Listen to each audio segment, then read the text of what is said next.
Hello family, তোমরা শর্টসে হয়তো দেখেছো যে আমি এক্সকারশনে দার্জিলিং গেছিলাম। আর না জেনে থাকলেও বলে দিই, নভেম্বরে আমাদের জিওগ্রাফি ডিপার্টমেন্ট থেকে আমাদের দার্জিলিং নিয়ে যাওয়া হয়েছিল সার্ভে করার জন্য। তো কিভাবে গেছিলাম, কোথায় ছিলাম, কী করেছিলাম সবটা জানাতে চলেছি আজকে এই ভিডিওতে। তো দুপুর ওই 3টার দিকে ছিল আমাদের ট্রেন, তাই ভাই মৌ আর বাপি মিলে আমাকে স্টেশন ছাড়তে এসেছিলো। স্টেশনে পৌঁছে দেখি মোটামুটি সবাই চলে এসছে, আর যারা এখনও আসেনি তাদের বারবার ফোন করা হচ্ছে। আর কি বলবো, ট্রেন ছিল প্রচুর লেট, তাই ট্রেনে আমরা সবাই মিলে বসে আছি যে যার জায়গায়। আর আদ্রা থেকে আমরা এখন যাব আসানসোল। আসানসোল স্টেশনে পৌঁছে সবাই একটু ফ্রেশ হয়ে নিলাম, তারপর আসানসোলে আবার ট্রেন চেঞ্জ করলাম বর্ধমান যাওয়ার জন্য। আর ট্রেনে তো পেয়ে গিয়েছিল আমাদের অনেকটাই খিদে, যেহেতু অনেকটা পথ যেতে হবে তাই অঙ্কিতা এখানে মাখছে কুরকুরে মুড়ি। আচ্ছা, তোমরা কে কে খাও এই কুরকুরে মুড়ি? আমি তো ফার্স্ট টাইম খেলাম, আর বেশ ভালোই লাগলো। সবাই মিলে খুব মজা করছিলাম ট্রেনে। তারপর বর্ধমানে নেমে গিয়ে ওয়েটিং রুমে বেশ অনেকক্ষণ রেস্ট করলাম। তারপর বর্ধমান টু এনজেপি ট্রেনে আমরা সকাল সকাল নেমে গেলাম এনজেপি। তারপর শিলিগুড়িতে একটা হোটেলে ব্রেকফাস্ট সেরে নিলাম। সকালে ব্রেকফাস্টে ছিল লুচি ঘুগনি আর একটা গ্রিন চাটনি, আর ছিল শিলিগুড়ি স্পেশাল চা, যেটা আমার মোটেও স্পেশাল লাগেনি। তারপর সেখান থেকে বোলেরো করে দারুণ দারুণ ভিউ দেখতে দেখতে দার্জিলিংয়ের পথে রওনা দিলাম। প্রায় 4-5 ঘন্টা জার্নি, আর রাস্তায় আমাদের শরীর তো খুবই খারাপ হয়ে গেছিলো। হোটেলে ওই 1:30 নাগাদ পৌঁছেই আমরা লাঞ্চ সেরে নিয়েছিলাম। লাঞ্চে ছিল ভাত, ডাল, তরকারি, মাছ। আচ্ছা সবাই শুন, যেটা জন্য এসেছি সেটা হচ্ছে hello hello hello hello hello. ছেলেরা যে রুমটাই ছিল সেই রুমটা একবার দেখতে এসেছিলাম, কারণ আমি, তিথি, সুপ্রিয়া, অঙ্কিতা আমরা এই রুমটাই ফার্স্ট পছন্দ করেছিলাম থাকার জন্য। তারপর একটু রেস্ট নিয়ে আবারও রেডি সেডি হয়ে বেরোলাম লোকাল মার্কেট ভিজিট করতে। আর হ্যাঁ, আমরা যে হোটেলে স্টে করেছিলাম সেটা আবার ভুটানি বস্তির একটা হোটেল, আর এখান থেকে লোকাল মার্কেট অনেকটাই কাছে।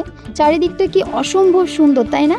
আর এই যে মহাকাল মার্কেট, প্রচুর ভিড় হয় এখানে। খুব সুন্দর সুন্দর উইন্টার কালেকশন আর অ্যাক্সেসরিজ রয়েছে। সব জায়গার কালেকশনগুলো দেখছিলাম, প্রতিটা জিনিসই খুব সুন্দর কোয়ালিটির ছিল।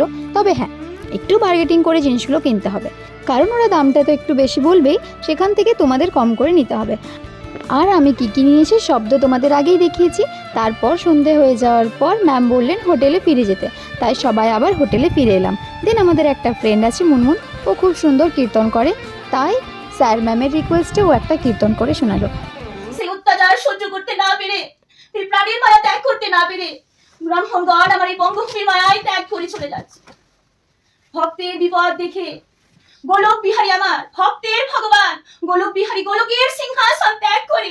পরের দিন সকাল সকাল উঠে গেছি, কারণ আমাদের সেদিন সার্ভে ডে ছিল।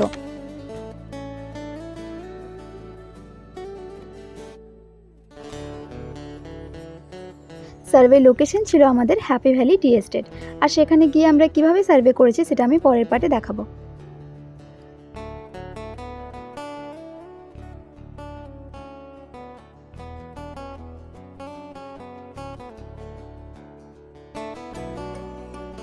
সার্ভে খুব ভালোভাবে হয়ে যাওয়ার পর আমরা একটা ওয়াটারফল দেখতে এলাম।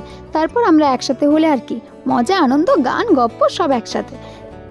এই দেখো, ও ও জানি জানা ढूंढे तुझे दीवाना सपनों में रोज आए आज जिंदगी में आना ओ ओ जाने जाना ढूंढे तुझे दीवाना सपनों में रोज आए आज जिंदगी में आना सनम।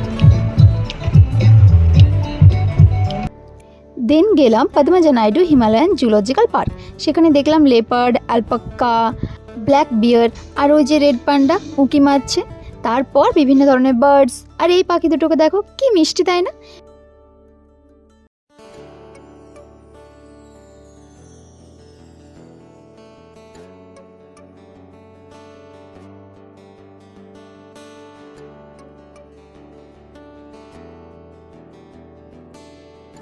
দেন হোটেলে ফিরে এলাম।